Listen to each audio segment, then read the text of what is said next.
Hola, ¿qué tal? Somos Olivia María Garrafa Torres y Carla Janine Rivera Flores, compañeras de la Universidad Autónoma de Nayarit, que vamos a presentar un trabajo titulado Sentires y Saberes Productoras de Café Nayarit.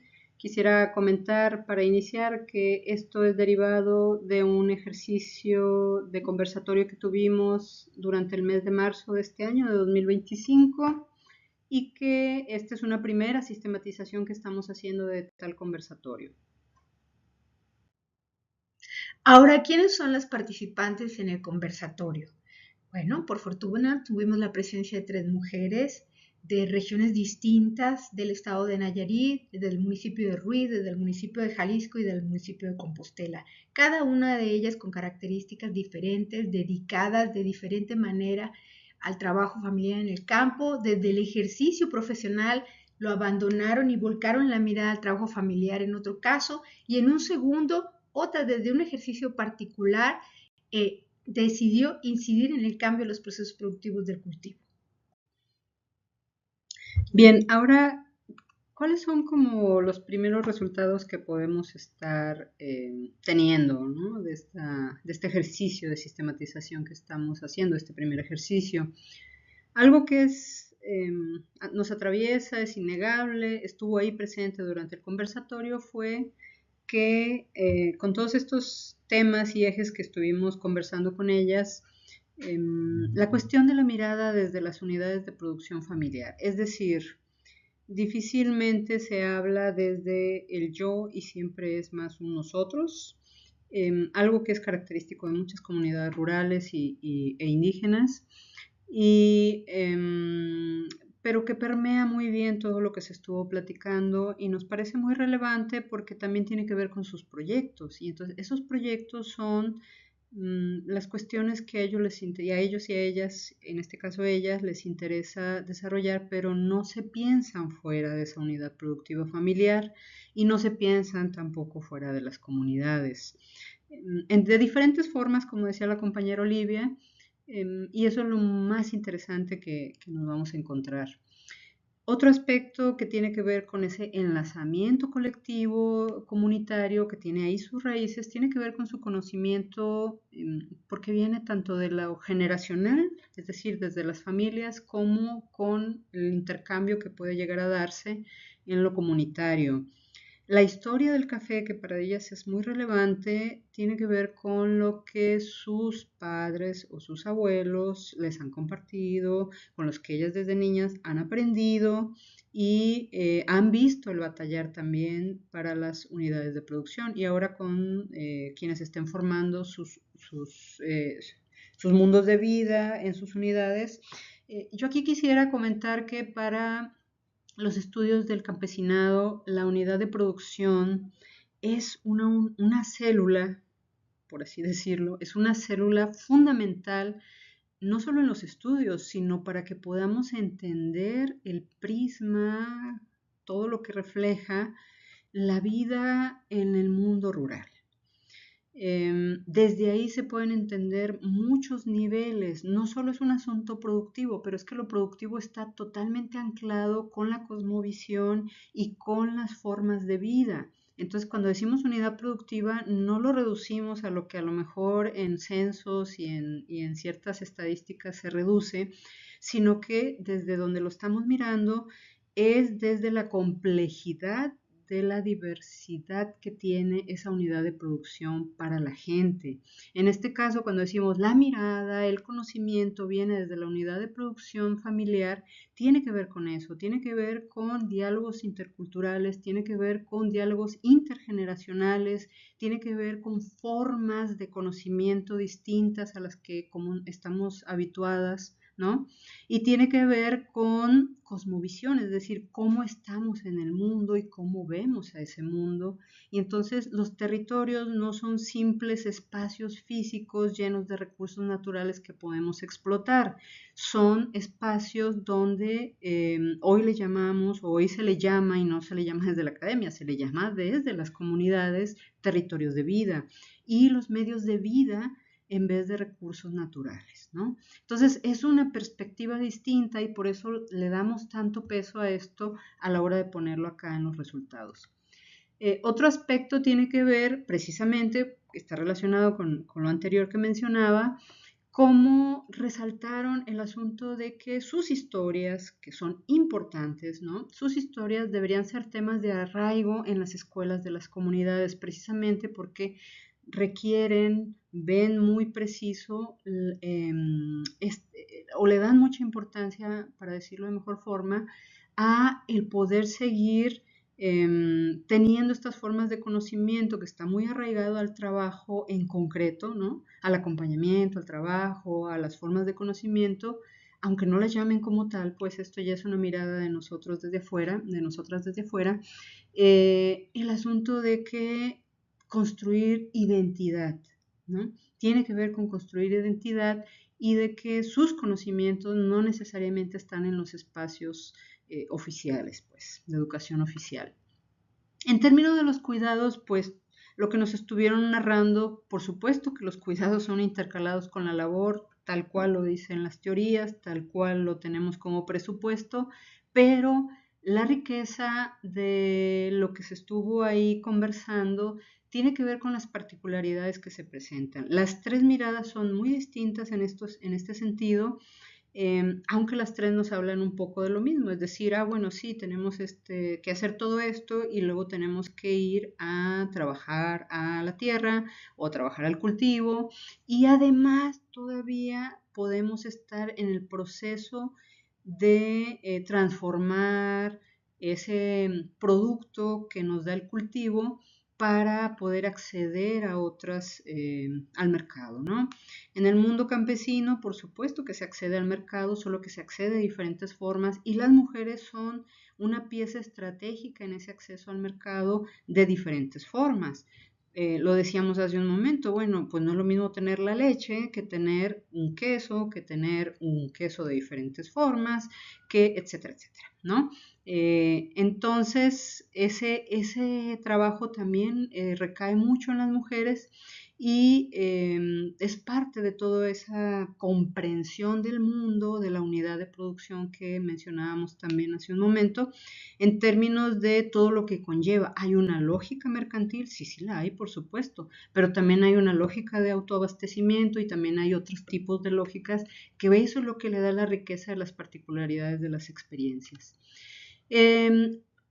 Relacionado con lo de las historias y esto que decíamos de las historias deberían ser temas de arraigo en las escuelas de las comunidades, por supuesto que bueno, el acompañamiento de los niños en las labores se resalta como parte de lo que se ha forjado de la identidad de ellas mismas, porque ellas mismas se recuerdan desde niñas haciendo cosas y acompañando a sus padres, a sus madres en diferentes labores, ¿no? Aprendiendo, conociendo el mundo en el que están insertas y conociendo cómo deben o pueden relacionarse con quienes vienen de fuera de ese mundo.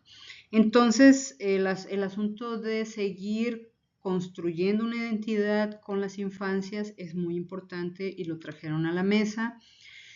También, por supuesto, por ejemplo, la compañera más joven de esa mesa nos comentaba que si se veía en su momento como una obligación desde la infancia ese acompañamiento. Entonces, sí hay diferentes perspectivas que se ponen en diálogo, por supuesto, pero también es cierto que ante cualquier crisis, el regreso a la unidad productiva familiar siempre es una posibilidad de estar protegido frente a la crisis, ¿no? Y un asunto muy importante es que uno tendría también, cuando uno estudia las formas de vida, ¿no? Como en este caso quisimos conocer de viva voz las experiencias de las mujeres en términos de su participación en la producción de café, cómo tenían su punto de vista, sus puntos de vista. La historia del cultivo en sus territorios es muy importante para entender esos puntos de vista de las mujeres, porque tiene que ver con cómo se organiza la unidad de producción alrededor de cierto cultivo ¿Qué papel juega ese cultivo dentro del modelo de desarrollo? Porque de ahí llegan las políticas públicas, ¿no? Y cómo todo eso va a ir permeando su territorio, sus formas de relacionarse, etcétera. Y entonces uno tendría que entender un poquito la historia del café también en Nayarit para comprender el rol que también ellas han venido jugando, el rol que jugaban sus mamás, sus abuelas y ahora ellas en este momento. Me refiero a esto por esta cuestión de que hoy día está más que nada la organización del café está alrededor de la organización de empresas familiares para acceder al mercado y comerle un poquito más a la cadena de producción buscando tener mejores ingresos. Eso como estrategia. Y sí responde a la actualidad de las políticas en torno al café, a la actualidad de lo que pasó después de la gran crisis de los 90 del café, y habría que entender el papel que se jugaba antes de las mujeres en el mundo del café al que se juega en este momento, que tiene que ver con otras estrategias para poder sobrevivir a eso. A eso hacemos referencia en esa parte y que ellas lo mencionaban muy bien, están a la búsqueda de tener una marca, algunas de ellas una marca para su familia, para su empresita familiar, otras ya lo tienen, pero necesitan acceder a otro tipo de mercados, etcétera, etcétera, ¿no? Entonces, pero no lo podemos solo ver como una mirada empresarial o como una mirada externa, no, está en completa relación a lo que está sucediendo en el mundo del café y en el mundo de la producción de alimentos y que responde a eso. Pero como las mujeres forman parte, proponen, hacen estrategias para poder responder a esas circunstancias estructurales que van condicionando el asunto, ¿no? Y bueno, ya en términos de qué esperaban de la universidad y de este trabajo que se está iniciando con productores y productoras de café, pues capacitación, acompañamiento, precisamente para poder acceder a esos espacios que en este momento de manera individual se les cerraron después de que la construcción de sus organizaciones en buena medida ha venido hacia abajo, por decirlo de alguna manera, después de la crisis del café, después del golpeteo desde políticas institucionales a las organizaciones campesinas, etcétera, etcétera. Algo que lo dijeron tal cual es cómo les entusiasma que puedan realizar con esos apoyos que están esperando, con ese acompañamiento, que puedan realizar sus proyectos, porque por supuesto que las personas tienen sus propios proyectos y esos proyectos ellas los piensan, por supuesto, es algo que le ponen y quieren realizar, pero lo piensan otra vez, regresamos al primer punto que habíamos dicho, desde la unidad productiva familiar. Y bueno, entre otras cosas, y lo que quisimos destacar fue que se piensa en que es realizable las rutas turísticas de café, ya hay alguna en Compostela, pero requieren de otras como que tengan que ver más con su circunstancia, vaya, ¿sí? Entonces, bueno, en términos generales, esto es parte de lo que hemos estado encontrando. Es lo que quisiéramos acá puntualizar son todo el trabajo que hemos mencionado, que se hace cotidianamente, más los proyectos que tienen, que no solo son proyectos productivos, sí son proyectos productivos, pero no son solo proyectos productivos, porque implican participación, porque implican hacer frente a las estructuras y porque implican capacidades, vaya.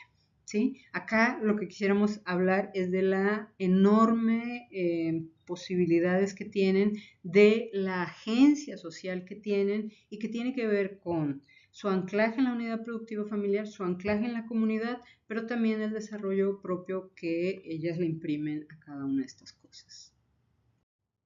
Para concluir, presentamos los elementos que aparecen en la diapositiva, pero también un aspecto muy interesante que salió fue nuestro compromiso en el acompañamiento que implique la construcción de una organización de mujeres cafetaleras en la entidad.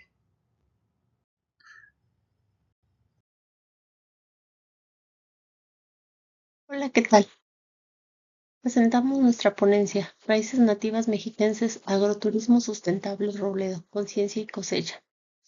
Los integrantes son Daniela Yamile Díaz Robledo, de la Universidad Mexiquense del Bicentenario, Benito Rodríguez Aros, de la Universidad de Guanajuato, Nora Eloísa Maldonado, de la Universidad Politécnica de Guanajuato, y su servidora del Sindicato Nacional de Trabajadores de la Secretaría de Salud, en su sección 37, en el estado de Guanajuato. Comenzamos.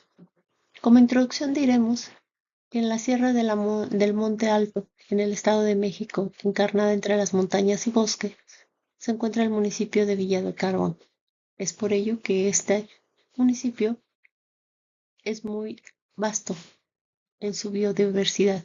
Su nombre proviene entonces de la exhausta extracción de carbón deforestando los bosques, por lo que las mujeres nativas decidieron tomar acción en defensa del medio ambiente. ¿Y cómo lo hicieron?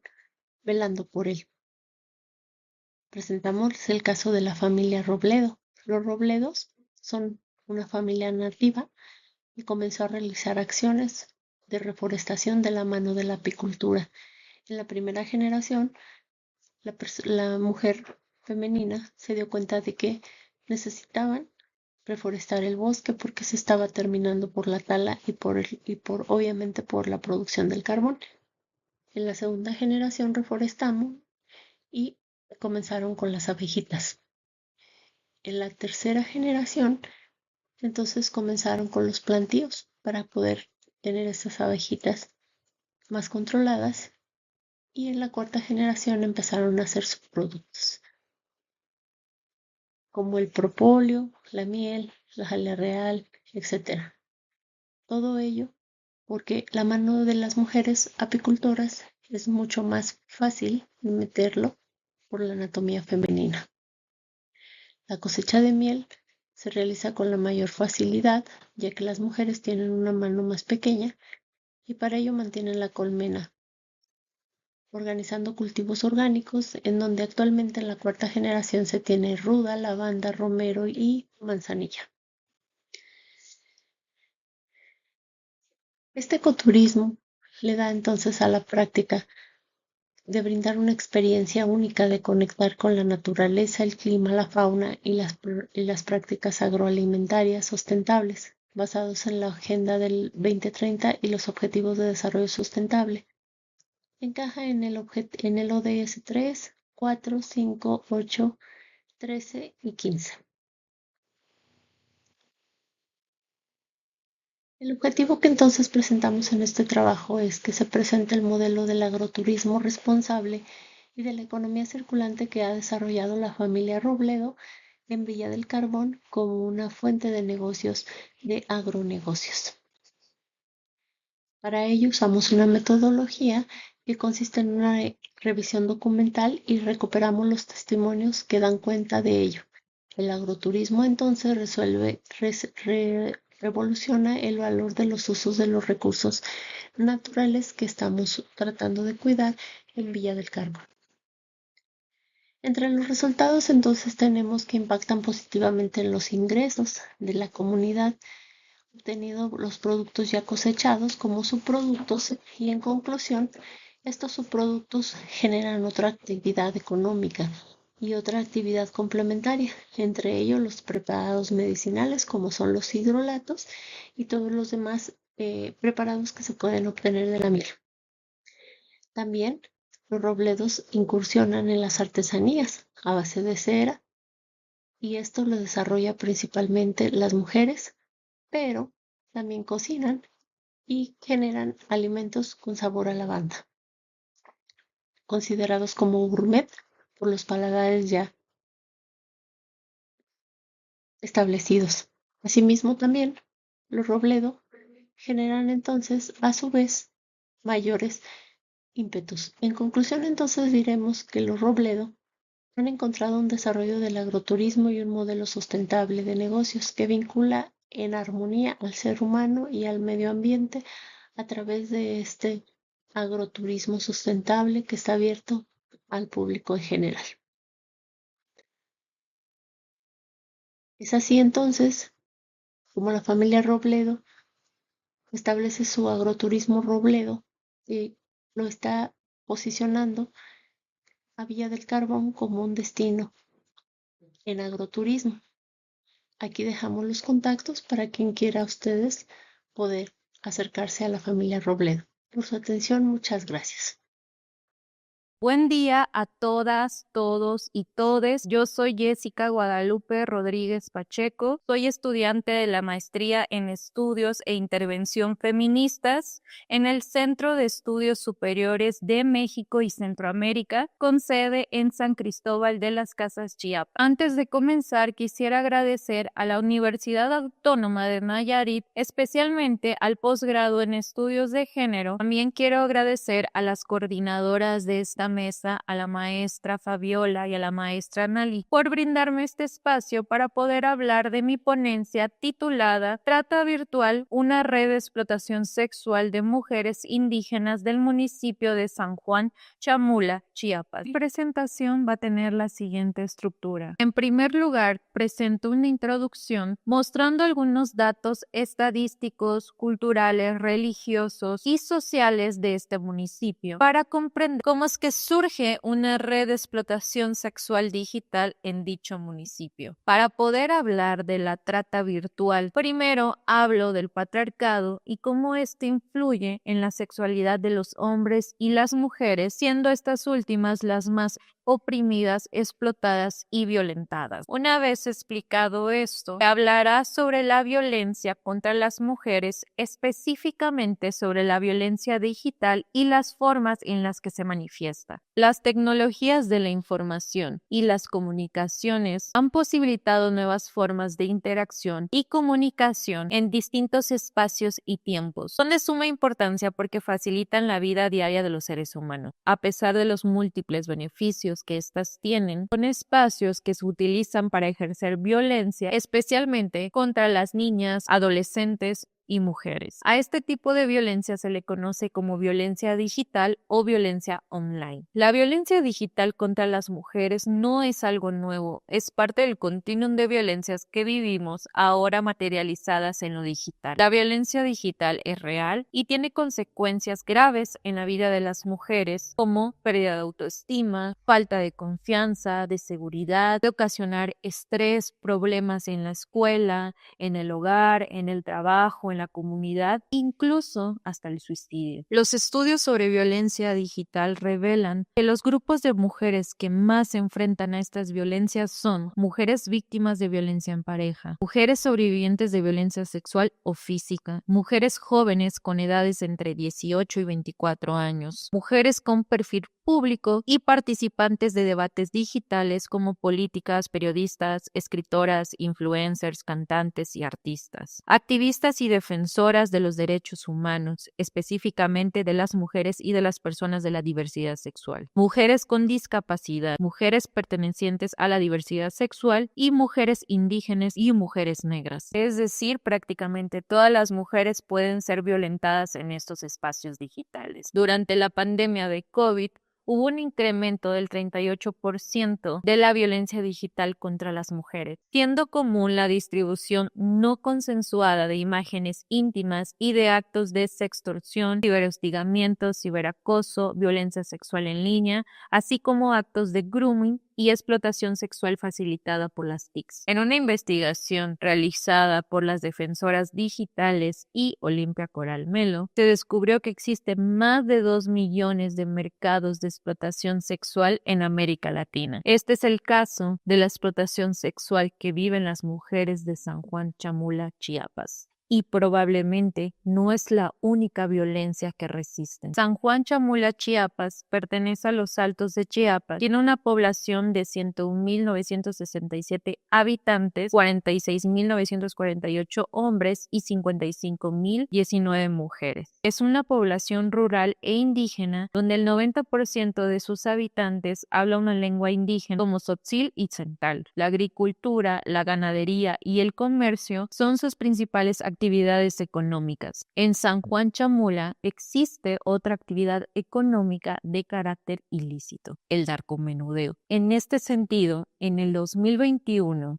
Ricardo Mejía Verdeja, subsecretario de la Secretaría de Seguridad Pública Nacional, reconoció al cártel de Chamula, señalando al grupo criminal como uno de los generadores de más violencia en el estado de Chiapas. El cártel de Chamula es el primer cártel indígena que se dedica a la venta de drogas, pero también a la explotación sexual de mujeres indígenas, desde adolescentes hasta adultas mayores. El cártel Chamula surgió en el año 2010 a partir de la llegada de los Zetas a los Altos de Chiapas en el año 2000, quienes adoptaron las formas de explotación y subordinación que este crimen organizado realizaba en esta comunidad. Las principales actividades que realiza el cártel de Chamula son la venta de armas, robo de automóviles, videopiratería, tala ilegal de árboles, venta de drogas, trata de personas y venta de pornografía, también conocida como etnoporno. El etnoporno son videos íntimos de mujeres indígenas de San Juan Chamula, los cuales se venden a través de USB por 150 pesos mexicanos en el mercado de Meporsur en San Cristóbal de las Casas, Chiapas. Pero estos videos también se pueden encontrar en internet y en las redes sociales. En realidad son mujeres indígenas de los municipios y localidades de Chiapas como Chamula, Sinancantán y Chenaljo, abusadas sexualmente y grabadas contra su voluntad por el cártel de Chamula. Valderas 2025 señala que algunos videos parecen ser mujeres drogadas, ebrias, grabadas a cámara oculta, prestadoras de servicios sexuales o que dieron su consentimiento, pero no se sabe si están siendo conscientes de que se está lucrando con su imagen en internet. El autor señala que las formas de operar del cártel de Chamula son las siguientes, que es intercambiar droga a estas mujeres a cambio de que se dejen grabar. El autor menciona que no hay ganancias exuberantes, pero refuerza los beneficios de que exista el cártel de Chamula para los hombres en esta comunidad. El patriarcado es un concepto que nos permite entender la dominación, explotación, opresión y subordinación sobre los cuerpos de las mujeres y otros cuerpos feminizados. Autoras como Adriana Guzmán señalan que el patriarcado no es un sistema más, es el sistema de todas las opresiones,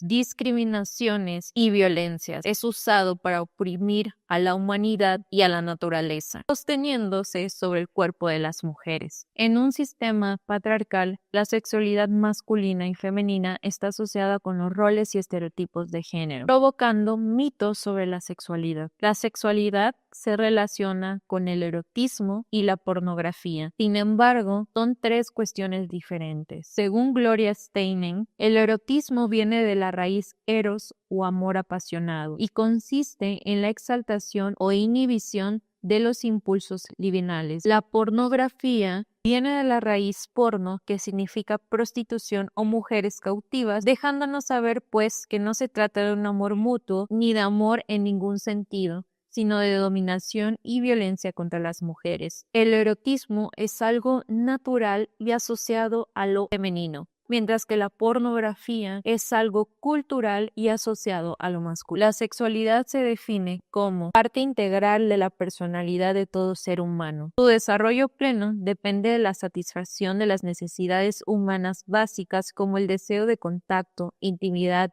expresión emocional, placer, ternura y amor. Osborne señala que la sexualidad masculina se concibe como agresiva, letal y sin emociones, mientras que la sexualidad femenina se considera como tierna y orientada a las emociones. En este caso, los mitos sobre la sexualidad masculina señalan que los hombres tienen mayor deseo sexual, que es casi imposible de controlar y que siempre tienen deseo de actividad sexual. Por eso no es casualidad que el contenido sexual esté dirigido hacia los hombres, específicamente para satisfacer sus necesidades sexuales. Este podría ser el caso del etnoporno. El etnoporno viene de las palabras etnia y pornografía. Marcos 2025 señala que esto es una realidad en el sur de México, la cual está protagonizada por el crimen organizado. El autor señala que la pornografía que involucra a mujeres indígenas vulnera su dignidad y afecta su vida personal y social, especialmente en contextos donde el prestigio es clave para el matrimonio. Esta situación erosiona no solo las costumbres, sino los sistemas de organización y convivencia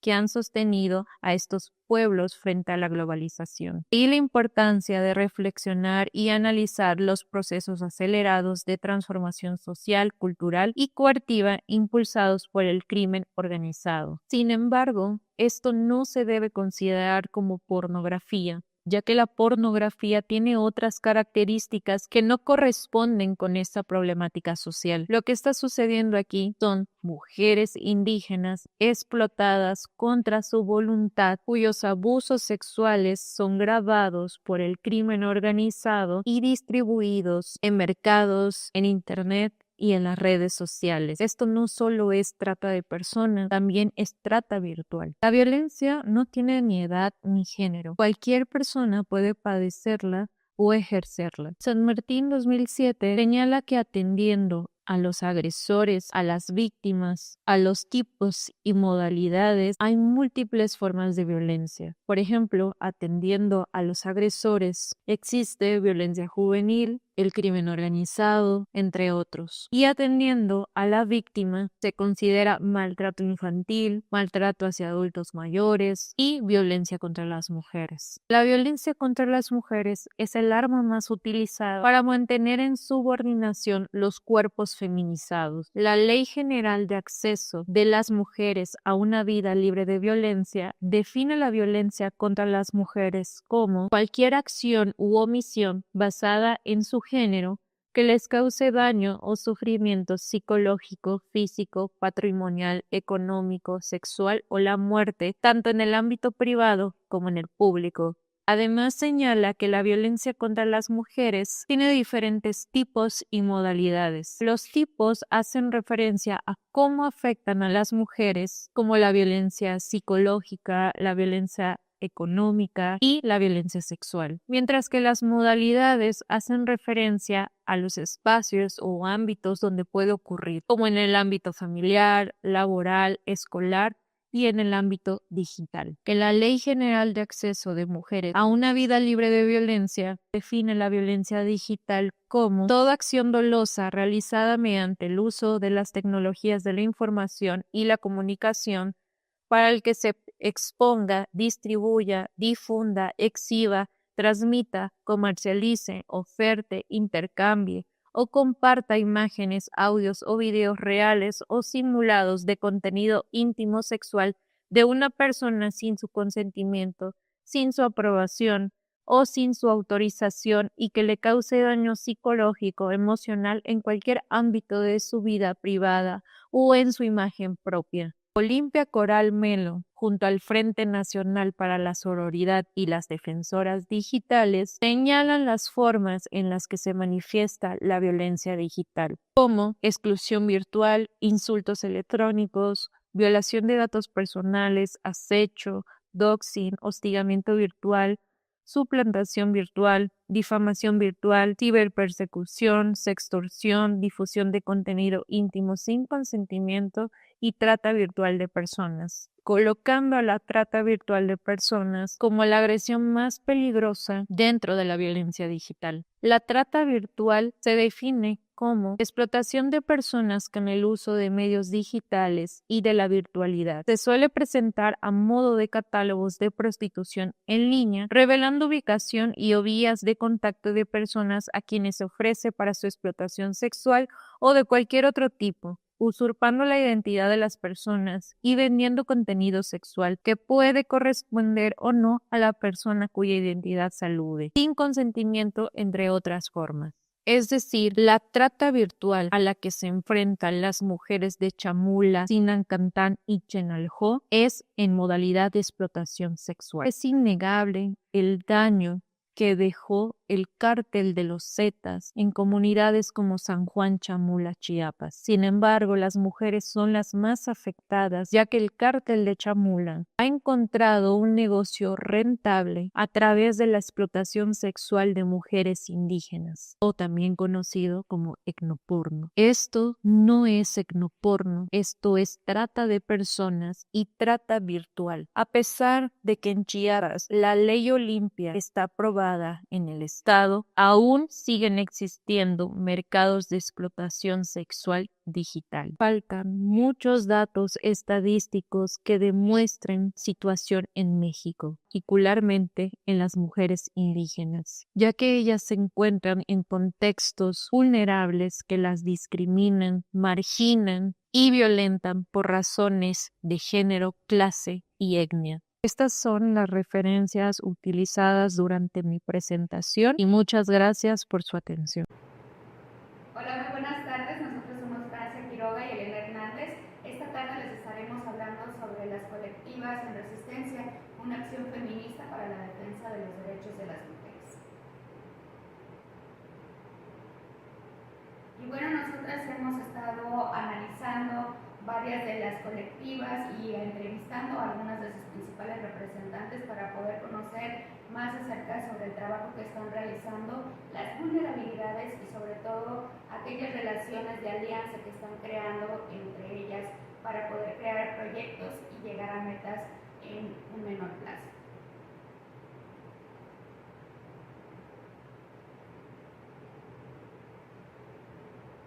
Para iniciar con todo lo que serán los movimientos feministas y la defensa de los derechos de las mujeres, hemos creado y posicionado una línea del tiempo muy específica para que ustedes puedan comprender cómo será ese trabajo.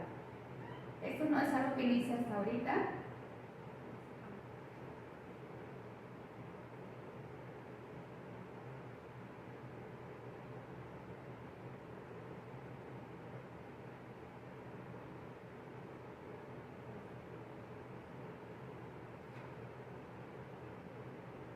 Bueno, esto no es algo que se da de manera inmediata, es algo que ha sido una lucha a través de varios siglos y que desde el tiempo de Sor Juana Inés de la Cruz aquí en México podemos mencionar que es uno de los principales movimientos feministas.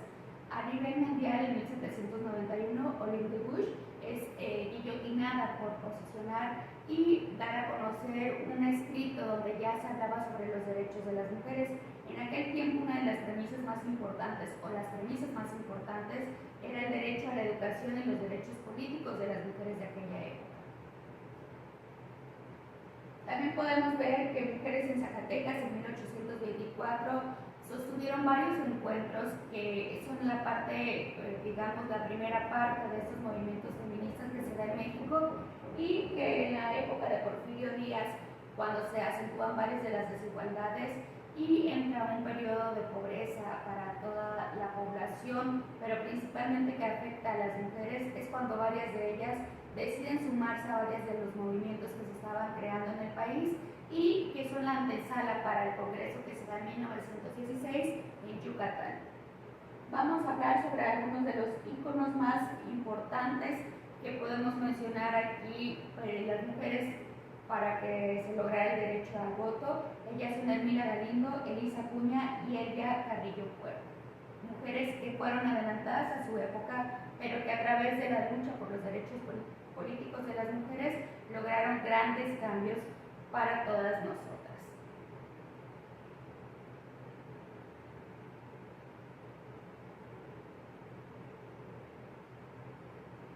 Y bueno, al hablar del movimiento feminista que se da ya en la actualidad y que se da en gran parte por muchas de las académicas del trabajo que realizan varias de estas investigadoras en las universidades de todo el país, pero que también en 1968 fueron parte de un movimiento estudiantil que transgredió fronteras y que también acortó ciertas brechas de género de aquella época.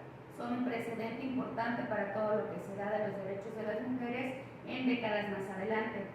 Al llegar a toda esta cuestión del movimiento feminista y que toma mayor auge durante la época de los 80, también podemos mencionar que se da a través de protestas, se da con trabajos, proyectos, la creación de varias de colectivas, asociaciones de mujeres que ya estaban impulsando temas más específicos, pero también por el derecho de los, por la lucha de los derechos sexuales y reproductivos de mujeres y adolescentes.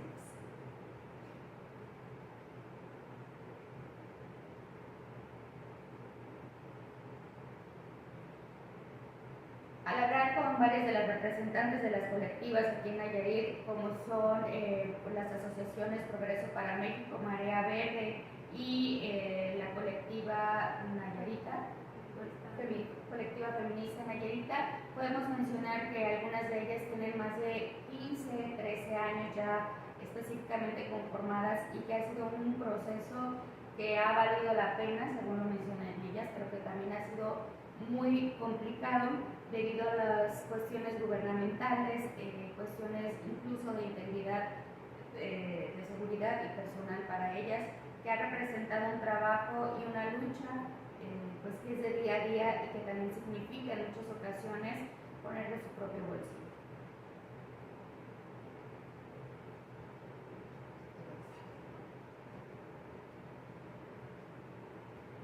En cuanto a la metodología que se utilizó en este trabajo, podemos mencionar que es una metodología cualitativa, en donde se realizaron entrevistas semiestructuradas con las principales representantes de las colectivas aquí en el Estado y que además se dio la oportunidad de conocer cuál es el sentir, no solamente institucional y profesional de todas ellas, sino cómo les representa toda esta lucha en la cuestión personal. Esperemos sea pues de su valioso agrado y que aporte datos importantes para sus próximas investigaciones.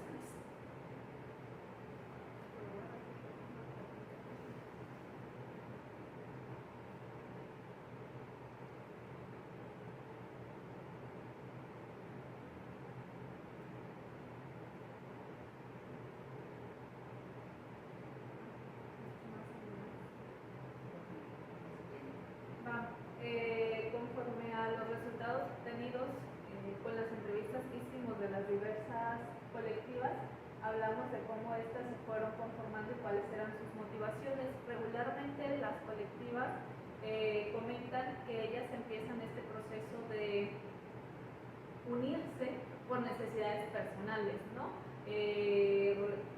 Ya que para satisfacer como estas problemáticas que muchas de ellas tenían, decían, bueno, yo tengo la necesidad de hablar a lo mejor de bisexualidad, de violencia sexual, y entonces buscaban la manera como de realizar actividades que satisfacieran este conocimiento que ellas tenían, o bien esta necesidad de mostrarle a la sociedad que las cosas no necesariamente tenían que ser como están pasando, ¿no? Y seguir tolerando ciertas violencias.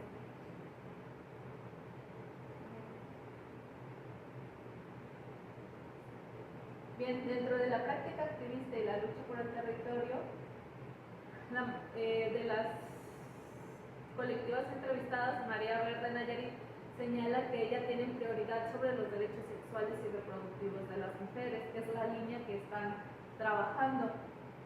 Y lo hacen a través, ¿por qué? Porque consideran que la autonomía de las mujeres empieza a través del cuerpo, ¿no? Y entonces dicen, si las mujeres no tenemos autonomía a través de mi cuerpo, viéndolo como un territorio, entonces ¿sobre qué? Si vamos a tener autonomía. Entonces esa es la línea que más sigue la colectiva de Marea Verde Nayarit.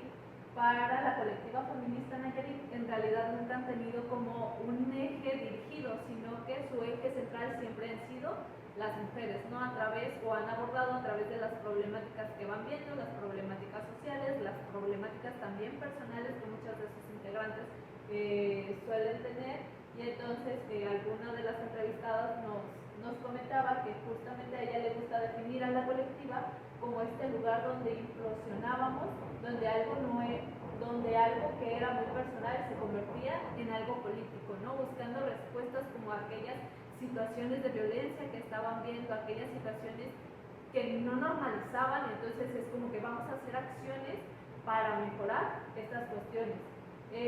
Promex, dentro de las acciones, digamos, más relevantes que ha realizado es una aplicación móvil que se llama Alerta Violeta, la cual le va a permitir a las mujeres que se encuentran en situación de violencia emitir una alerta de auxilio a instituciones policiales dentro del municipio, y tiene un observatorio que se llama OCARI, el cual su objetivo principal es monitorear cómo las mujeres tienen acceso a la justicia.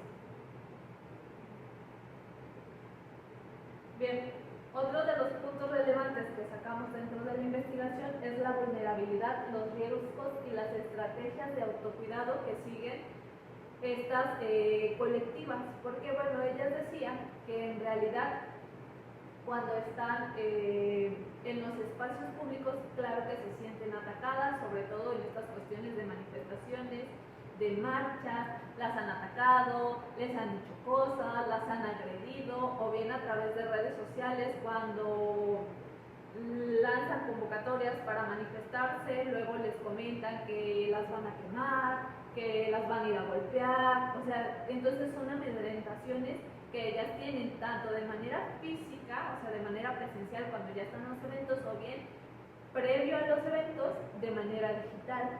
También señalaban que como son señaladas como incómodas, tanto por la parte social como por la parte institucional, sí siente como este rechazo, este tipo de agresiones. ¿Por qué? Porque estas mismas mujeres, defensoras de los derechos de las mujeres, entonces están irrumpiendo como en toda esta estructura patriarcal que tenemos. Entonces, claro que son vistas como una amenaza, ¿no? Desde lo institucional y desde la sociedad. Entonces también hay afectaciones tanto físicas como a nivel psicológico, ¿no? Estar pensando como en todo el tipo de agresiones que van a presentar en cada momento, sí les ha llevado a ciertas vulnerabilidades. Entonces, lo que hacen estas mujeres para protegerse de las violencias a las que son sometidas, pues buscan sus redes de apoyo. ¿Cómo son esas redes de apoyo? A través de otras colectivas, ¿no? Buscan colaborar con otras colectivas, buscan ver cómo incidir, pero siempre sintiéndose protegidas.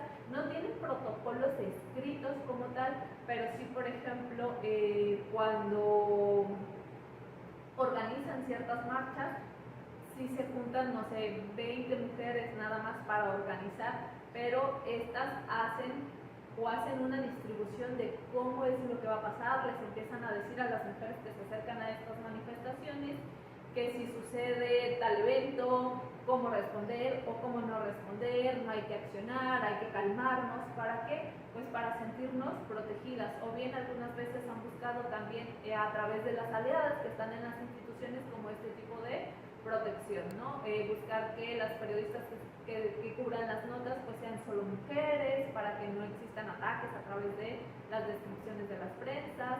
Buscan apoyo a partir de la Comisión de Derechos Humanos para sentirse protegidas, y también han creado como estos espacios separatistas, ¿no? Que sean seguros solo para las mujeres. Otra es como las incidencias que han tenido en el ámbito gubernamental y social. Las incidencias que ellas tienen, bueno, han sido varias. Por ejemplo, a través de la campaña de MeToo, creen que han establecido o han abonado un poquito como los protocolos de protección sobre violencia de género que se establecieron en la UAN, en la Universidad Autónoma de Nayarit. También le han dado seguimiento a las alertas de violencia de género cuando se proclamó aquí en el estado o se emitió la alerta de violencia de género. O sea, fueron impulsoras de, pero también le dieron continuidad, hicieron como un observatorio para que estas se llevaran a cabo. Le han dado seguimiento a la ley Olimpia, que está proclamada por Olimpia Coral. Han realizado mesas de trabajo con Fiscalía, con el INUNAI, es decir, siempre están incidiendo. Han hecho conexión también con las instituciones. ¿Para qué? Pues para ser vigilantes o tener como estas exigencias de las instituciones para que hagan su trabajo. Han realizado como jornadas de la diversidad sexual en unión con la Universidad Autónoma de Nayarit. Le han dado seguimiento a lo que fue la despenalización del aborto. Se han sentado o han tenido mesas de diálogo con las legislaturas.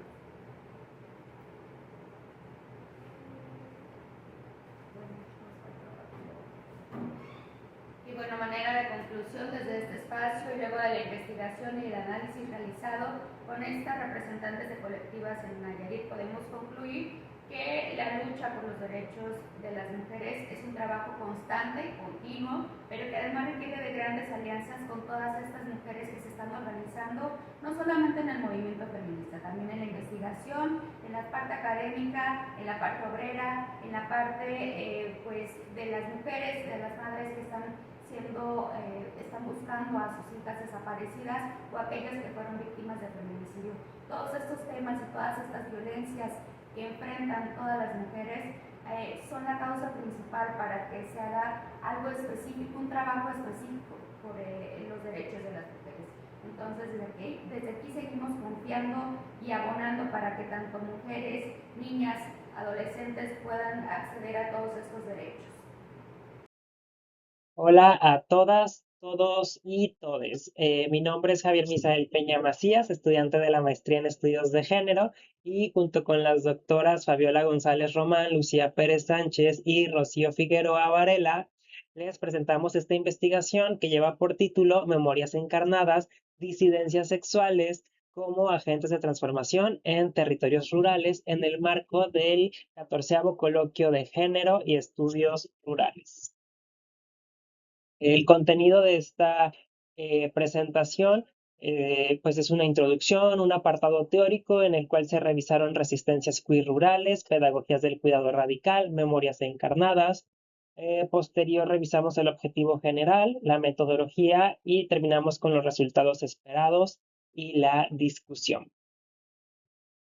Bueno, iniciamos mencionando que en los últimos años los movimientos feministas y de las disidencias sexuales han tenido un crecimiento importante en diferentes territorios, incluso en los espacios rurales, rompiendo con la creencia de que estas luchas solo ocurren en lo urbano, tal como lo menciona Gómez en 2015.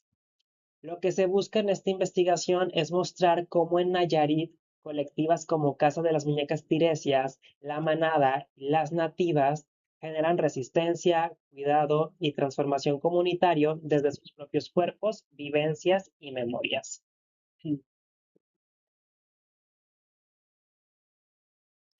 Y bueno, para empezar, creo que es importante señalar por qué hablamos de resistencias queer rurales. Siguiendo a Sayak Valencia, hablar de queer con C es un gesto político y decolonial, pues se trata de apropiarnos del término desde nuestro contexto y nuestras realidades latinoamericanas y rurales. Como señalaba Julio en 1992, la academia mostró poco interés en temas de género en zonas rurales, invisibilizando experiencias fundamentales. Hoy, como dice Pasos, la narrativa metronormativa sigue situando a lo queer solo en lo urbano, reforzando la idea de lo rural justamente como un armario geográfico. Por su parte, Ferreira advierte que lo rural y lo urbano no son solo diferencias geográficas, sino también diferencias simbólicas, que están cargadas de estereotipos que ven a lo rural como atrasado. Esto genera que muchos pueblos vinculados, que en muchos pueblos los vínculos entre hombres se rompan justamente por la presión de cumplir con el mandato heterosexual de casarse y de formar una familia. Asimismo, Ferreira argumenta que estos hombres pues al final no se denominan o no se reconocen justamente como homosexuales, sino se utilizan términos como mayate o chichifo, ¿no? El mayate o el chichifeo. Además, como muestra Casanova, aunque muchas personas buscan más libertad en la ciudad, justamente personas rurales o de la ruralidad, sus experiencias suelen muchas veces ser insatisfactorias y recurren a plataformas digitales para construir vínculos que consideran más significativos. Muy bien. El segundo eje revisado son las pedagogías del cuidado radical. Alvarado nos recuerda que el cuidado no se trata solo de autonomía, sino de cuidarnos y dejarnos cuidar. Por su parte, Aguado de la Obra propone una pedagogía que pone la vida en el centro y cuestiona justamente estas estructuras de poder como el capitalismo y el heteropatriarcado. Patarroyo habla de una cuidadanía, que es básicamente la ciudadanía del cuidado, que se basa en la vulnerabilidad compartida y la interdependencia.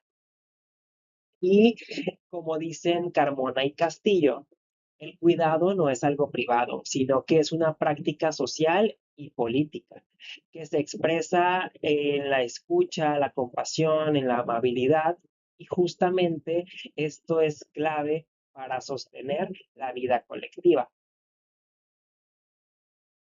El tercer eje son las memorias encarnadas, que para Reynoso el cuerpo es el primer lugar de la memoria, eh, el cuerpo es el primer lugar de la memoria, es aquí donde se inscriben tanto las relaciones de poder, justamente, que son atravesadas por estos sistemas, ¿no?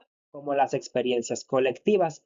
Asimismo, llama al cuerpo como un lienzo, ya que en la piel se marcan cicatrices, se marcan arrugas y se marcan heridas que pueden convertirse justamente en memoria política. Por su parte, Ramírez muestra que en América del Sur estas memorias se han trabajado sobre todo desde los activismos, desde el arte, que buscan visibilizar nuevas subjetividades y comunidades.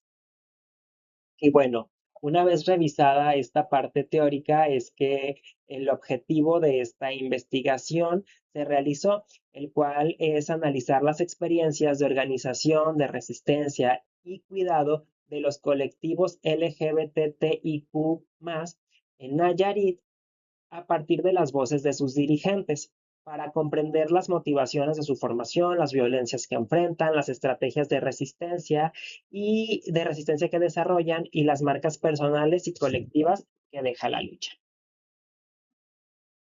En cuanto a la metodología, pues para esto se realizaron entrevistas semiestructuradas a representantes de los colectivos. Únicamente hasta el momento de Casa de las Muñecas Tiresias y de La Manada está aún pendiente trabajar con o aplicarla a las nativas, y con estas entrevistas pues se logró recuperar experiencias, motivaciones, resistencias, cuidados, memorias y expectativas o sueños a futuro justamente de estas personas, ¿no? Lo cual permitió construir un análisis situado mostrando cómo se vive la resistencia en Nayarit, que si bien estas colectivas están en Tepic, no en un ámbito rural como tal, trabajan también justamente con personas de la ruralidad, y con estas colectivas me refiero a La Manada y a Casa de las Muñecas Tiresias. De manera como muy breve, se realizó este cuadro en el cual se colocan las tres colectivas, los objetivos que tienen y algunas de las actividades que realizan. Iniciando con Casa de las Muñecas Tiresias, su objetivo está enfocado en la educación entre pares, la cultura y la salud mental para las disidencias LGBT más de Tepic Nayarit. En cuanto a sus actividades, ofrecen asesoría legal, atención psicológica, pruebas gratuitas de VIH, sífilis y hepatitis, además de actividades educativas y culturales. La Manada se enfoca en trabajar con personas LGBTQ+ en situaciones de vulnerabilidad como su objetivo. Y en cuanto a las actividades, pues bueno, realizan talleres sobre masculinidades disidentes, salud sexual y consentimiento. Asimismo, coordinan el servicio comunitario Piquetitos para promover pruebas rápidas de VIH e ITS, promoviendo el cuidado colectivo sin estigmas. Y Las Nativas es un colectivo que apoya la causa LGBT+ en los pueblos originarios. Realizan actividades culturales, sociales, recreativas y pedagógicas que visibilizan y sensibilizan las disidencias sexogenéricas en las comunidades indígenas. Sus actividades van desde realizar denuncias políticas sobre discriminación denuncias públicas, perdón, sobre discriminación que viven, fomentan la visibilización de disidencias sexuales de los pueblos originarios. Y bueno, en cuanto a los resultados de estas entrevistas aplicadas justamente a Casa de las Muñecas Tiresias y a la manada, pues los resultados muestran dos caminos que, si bien son distintos, también son complementarios. Por su parte, Casa de las Muñecas Tiresias surge a raíz del transfeminicidio que marcó a Kenia Cuevas y se ha centrado en la incidencia institucional y legal. En Nayarit han realizado más de 300 cambios de identidad. Asimismo, impulsaron la tipificación del transfeminicidio aquí en el estado, en Nayarit, que ha funcionado como réplica justamente en otros estados. Asimismo, esta colectiva lidera en pruebas rápidas de ITS y en acceso a PrEP y PEP. La manada, en cambio, se organiza desde una autonomía y la horizontalidad. Crearon espacios como la Chorcha, que funciona como cuidado afectivo y emocional, y han impulsado acciones como la Carrera Cero, que también ha funcionado justamente como réplica en defensa de las personas que viven con VIH. Ambos colectivos muestran que resistir en Nayarit implica articular lo legal, lo político, pero también lo afectivo y lo comunitario. Mientras Casa de las Muñecas Tiresias logra incidir más bien en lo institucional sin perder la independencia, que es algo que señalaron en la entrevista. La manada apuesta por la colectividad y la autonomía frente a los partidos políticos e instituciones. Algo también bien importante que rescato de esas entrevistas es que justamente reconocen que resistir en Tepic, en la capital, es distinto a resistir en otros municipios, ¿no? Ya que obviamente el estigma, los estereotipos son mayores en estos otros municipios. También, por ejemplo, algo que rescato es que la manada nos comenta que personas que viven con VIH y que viven en un municipio, pues puede ser complicado acudir a sus consultas, acudir a recoger medicamento, puede ser complicado acudir a cargas virales por diversos factores y cuestiones, y también ofrecen como este refugio, por así decirlo, para estas personas, ¿no? Entonces eso es algo muy importante y cómo impactan también, pues, no solamente en Tepic, sino en las zonas rurales.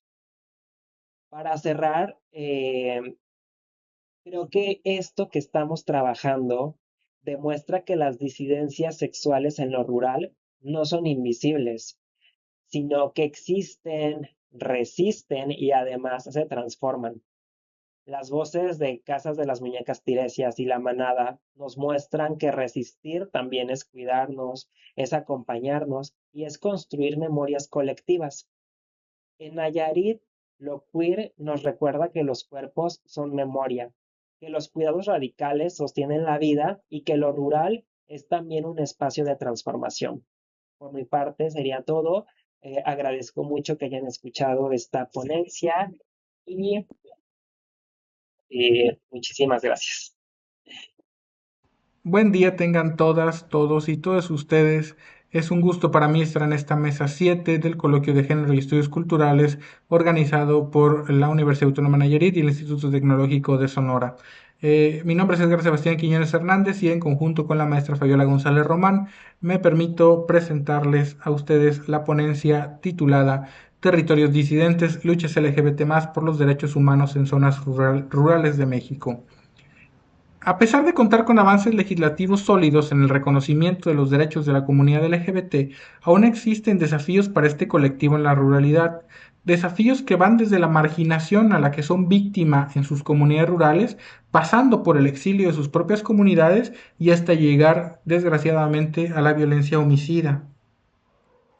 En un contexto de violencia, de exclusión y de marginación de la comunidad LGBT en entornos rurales, las organizaciones encargadas de defender los derechos de esta comunidad desempeñan un papel fundamental. En este sentido, el objetivo de esta ponencia consiste en analizar la forma de organización y de resistencia de los movimientos LGBT en entornos rurales en México, con especial énfasis en su contribución como agentes de la disminución de la violencia de género y la promoción de los derechos humanos del colectivo LGBT. Son 4 pilares teóricos los que sustentan esta investigación. En un primer momento es la perspectiva situada o la epistemología situada. Esta es una herramienta política que permitía, en un primer momento, visibilizar el aporte de las mujeres en la ciencia, lo que implicaba a su vez la identificación de las relaciones de poder y las estructuras que sostenían el status quo, que precisamente invisibilizaban el trabajo de las mujeres en la producción del conocimiento científico. La epistemología situada es aquella que tiene como objetivo analizar la forma en la que se construye el conocimiento científico, con énfasis en los sujetos que los producen, en sus subjetividades y en la pertinencia de estos para el colectivo científico. Para la investigación de los colectivos LGBT+, es necesario reconocer la pertinencia de la producción de conocimientos que estos colectivos realizan. Conocimientos que además se centran en fenómenos particulares que afectan al colectivo LGBT rural. La interseccionalidad como segundo de los ejes teóricos fue utilizado por primera vez por Kimberly Crenshaw en el año 1989. Ella buscaba nombrar de una manera al estudio de las diferentes identidades sociales que moldean a las personas. La interseccionalidad permite visibilizar lo ignorado, sacar a la luz aquello que se encuentra fuera o en los márgenes del discurso oficial.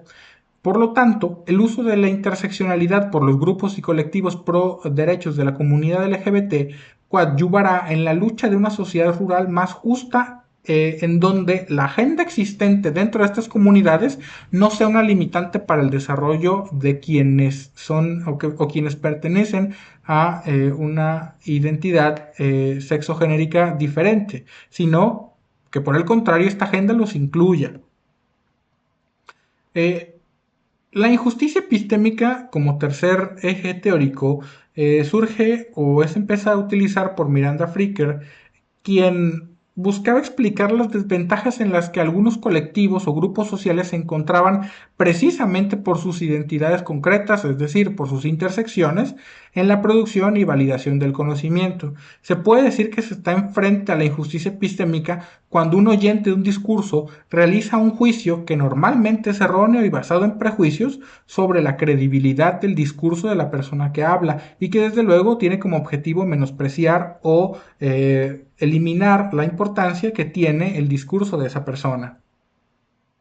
Para superar la injusticia epistémica y transformarla en una justicia epistémica, Eraña señala que debe de existir una transformación de la realidad social. Medina señala, por su parte, que los movimientos de protesta, en los cuales encajamos desde luego a los movimientos en pro de los derechos de la comunidad LGBT, deben de formular nuevos conceptos que se conviertan en importantes para la lucha o para el logro de una justicia epistémica, además de que ellos deben de formar nuevas maneras de conciencia social, lo cual desde luego conllevará en que se vaya a formar entonces la justicia epistémica. Por último, el cuarto eje teórico es el de los cuidados comunitarios. Cuadra y Argela mencionan que los cuidados comunitarios tienen como objetivo desarrollar estrategias colectivas que les permita a sus grupos, es decir, en este caso al colectivo LGBT, subsistir y resistir desde los márgenes. Los colectivos en pro de los derechos de la comunidad LGBT realizan indudablemente prácticas de cuidado del grupo vulnerable, en este caso de su propio grupo, en sus comunidades, y desde ahí se posicionan como un solo cuerpo que resiste y soporta las desigualdades estructurales de la normalidad rural, que claramente afectan a las personas de este colectivo. En este caso, y para analizar los movimientos y las organizaciones de defensa de los derechos humanos del colectivo LGBT en los entornos rurales del país, se emplea un enfoque cualitativo, LGBT e interseccional. Las técnicas incluyen análisis documental de los materiales, es decir, publicaciones académicas, materiales audiovisuales, campañas en redes sociales, etcétera, producidos por colectivos rurales LGBT de los estados de Chiapas, Oaxaca y de Nayarit, así como de una entrevista semiestructurada a activistas por los derechos humanos de esta comunidad, vinculados ellos con el sector social y académico de Nayarit y de Oaxaca. En concreto, los colectivos LGBT seleccionados fueron una mano amiga en la lucha contra el SIDA AC de Chiapas, Fundación Transdifusión AC de Oaxaca, La Manada y Familias por la Diversidad en el estado de Nayarit. En el caso de las entrevistas, se entrevistó a 4 personas pertenecientes a los colectivos, una persona de La Manada, 2 personas del colectivo Familias por la Diversidad y una persona perteneciente a la Fundación Transdifusión. Los resultados, de manera muy breve, los presento. En el extenso se encuentran de una manera mucho más detallada. De la revisión documental se identificó que una mano amiga en la lucha contra el SIDA AC de Chiapas tiene como objetivo el ser una organización no gubernamental sin fines de lucro cuyo propósito sea sumar respuestas al VIH y a las infecciones de transmisión sexual, salud sexual y diversidad sexogenérica. Permítanme ya.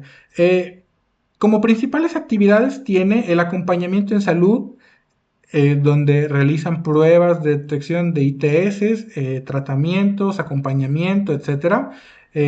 Capacitación en materia de infecciones de transmisión sexual, de salud reproductiva y además información relativa a ITS. El impacto en la ruralidad que ellos tienen, a mi parecer, bueno, o una vez que se ha llevado a cabo la investigación, es que ellos, al estar ubicados en un municipio rural, atienden de manera gratuita a todas las personas que necesiten de sus servicios. La Fundación Transdifusión de Oaxaca tiene como objetivo ser una organización social no lucrativa que vele por los derechos e intereses y desde luego los derechos humanos de la comunidad trans, mucho más específicamente.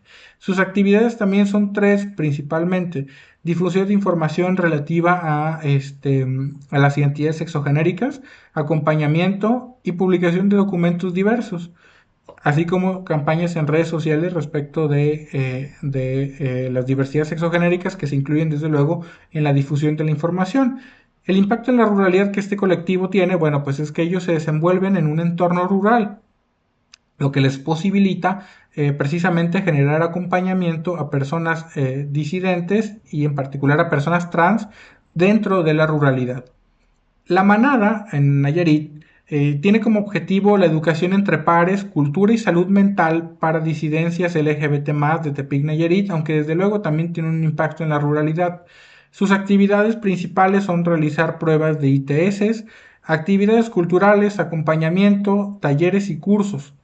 Ofrece servicios que desde luego son utilizados por personas LGBT tanto en la urbanidad como en la ruralidad, y ese es el impacto que tienen. Precisamente a partir de las redes sociales es que ellos han logrado tener un impacto en personas de la ruralidad.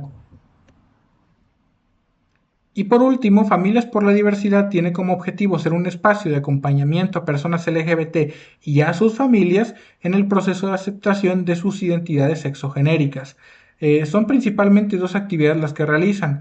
Por un lado, tenemos los grupos de acompañamiento a familiares y a personas LGBT+, y por otro, las campañas de información relativas a las identidades sexogenéricas. Tienen un impacto en la ruralidad, claro, porque vinculan los diferentes servicios que ofrecen, principalmente el de acompañamiento, a personas de la ruralidad que necesitan apoyo diverso, tanto apoyo administrativo en ciertos trámites como en apoyo de acompañamiento.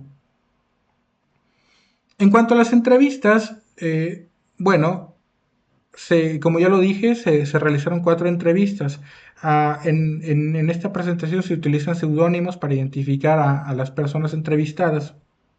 JM menciona que el colectivo en el que él se encuentra tiene impacto con la ruralidad y reconoce además que es importante la virtualidad para acercar a las personas de la ruralidad a temas que el colectivo maneja. Por lo tanto, la forma en la que contactan con la ruralidad es a partir de redes sociales. Los retos que identifica él en el colectivo y en la organización interna es que ellos necesitan tener una mejor manera de tomar acuerdos al interior del colectivo. Y por último, menciona que es indispensable contar con la vinculación entre el colectivo y otros sectores, como lo puede ser, por ejemplo, el sector académico. SG, por su parte, menciona que el contacto con la ruralidad se da en el entorno en el que se desenvuelve, pues facilita desde luego la articulación con la ruralidad. Los retos que identifica en su colectivo es que debe de contar con, o mejor dicho, al contar con un presupuesto insuficiente no puede impactar de manera tan profunda en su comunidad. Por lo tanto, es necesario tener mucho más presupuesto. Además, busca impactar principalmente con las instituciones como un mecanismo de vinculación clave para llegarse precisamente de presupuesto que le permita a su vez impactar y tener impactos comunitarios mucho más hondos. DA menciona que a partir de la integración y el acompañamiento a personas de la ruralidad se hace con la virtualidad, ¿no? Es decir, al igual que en el caso de JM, DA reconoce que la virtualidad ha sido clave para lograr acercar un movimiento que aparentemente es urbano y que sus efectos podrían parecer estrictamente urbanos hacia un ámbito rural donde en estas situaciones y en estos contextos es difícil acceder a este tipo de servicios. Como principal reto que identifica DA en su colectivo es la falta de apoyo institucional y por lo tanto menciona que es indispensable contar con el apoyo de las instituciones, de los 3 órdenes y niveles de gobierno. Y esa sería entonces la manera o la forma de vinculación más necesaria. GDE, por su parte, menciona que la forma en la que han tenido contacto con la ruralidad es abrir los espacios de apoyo para todas las personas por igual, sin importar que éstas sean o no de la urbanidad. Los retos identificados es que tienen falta de tiempo las y los integrantes del colectivo para desarrollar sus actividades y además carecen de una estructura interna que les permita tener una cierta organización al interior que les permita en un momento posterior allegarse de recursos tal vez o de incidir de una manera mucho más directa en las instituciones. Reconoce como vinculación que es necesario ampliar el colectivo para poder llegar a más personas. En conclusión, los colectivos pro derechos humanos de la población LGBT en los estados de Chiapas, Oaxaca y Nayarit, así como los activistas, realizan actividades de cuidado comunitario, exigen mejores condiciones de vida para la población LGBT+, y pugnan por la igualdad de toda la sociedad, reconociendo así los aportes y la valía de todas las personas por igual. Les presento un poco de las referencias que utilizaron para la elaboración de esta presentación. Les agradezco muchísimo por su atención a nombre de la maestra Fabiola González Román. Insisto, muchísimas gracias por su atención.